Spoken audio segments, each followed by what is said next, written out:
Hi, it's Jeff Mitchell with the Golf Standard. Today we're talking about shot selection and club selection in pitch shots.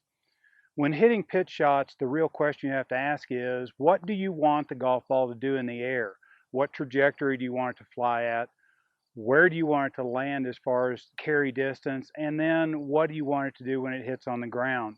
Sometimes you have shots where you need the golf ball to stop quickly. Other times you want the ball to roll. So today we're going to talk about a series of shots. I've got some targets set up at this green for anywhere from about 40 to about 60 or 65 yards. And we're going to talk about what kind of shots we want to hit in there. And to accomplish these, we have some choices. I have a 58 degree, a 54 degree, and a pitching wedge. And between the three of these, we're going to be able to hit the golf ball higher or lower, with or without as much spin, and hopefully we can create these shots. So on this green, and for us to make some interesting decisions on what kind of shots we'll want to hit in, I've got one alignment rod set up right here. It's only 5 yards from the front of the green and about 40 yards from our target. The second is about 15 yards on the green. The third one is about 30 yards on the green and is going over a bunker, has a little bit of a rise to it. And then the last one is about 35 yards on the green, all the way in the back, and it also has a little bit of a plateau. So as we look at this first pin placement, it's only 5 yards on the green. We have about 35 yards from the golf ball to the front edge right here, and only 5 yards to the flag. And for me, that means we only have probably two choices. Number one, we can take a 58 degree sand wedge and hit a lofted shot with as much spin as we can create and get the golf ball to land on the green, take one hop, and hopefully stop real close to the hole. The second choice really is only if you can rely on this area short of the green, and that is to take maybe a pitching wedge, land the ball about 4 or 5 yards short of the green. Hopefully you can rely on that first bounce. Get the first bounce to carry just onto the green and have the ball released to the hole.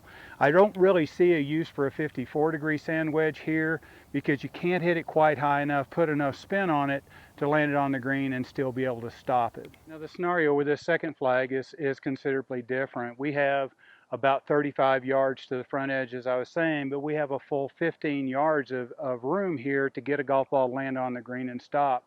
So I think this gives you a couple of different opportunities. I don't really think you could hit a pitching wedge in this one, in this scenario, because it would come off low. Even with some spin, it's still going to land at a trajectory that's going to make it bounce pretty hard, and it's going to make it difficult to stop before you get to the hole. But I do think you have both other sand wedges that you can hit shots with. With a 58 degree wedge, you can actually try to hit a slightly lower lofted shot, put a fair amount of spin on it, and you've got a little room to work here so that when the first bounce hits, it's going to still be able to stop. With a 54 degree sand wedge, you can hit a pretty medium trajectory shot, a relatively high amount of spin, land it anywhere from 3 to about 6 yards on the green, and that ball's going to stop pretty close to the hole also. Now in this third scenario, we have a pin that's over a bunker and then some green it has to carry.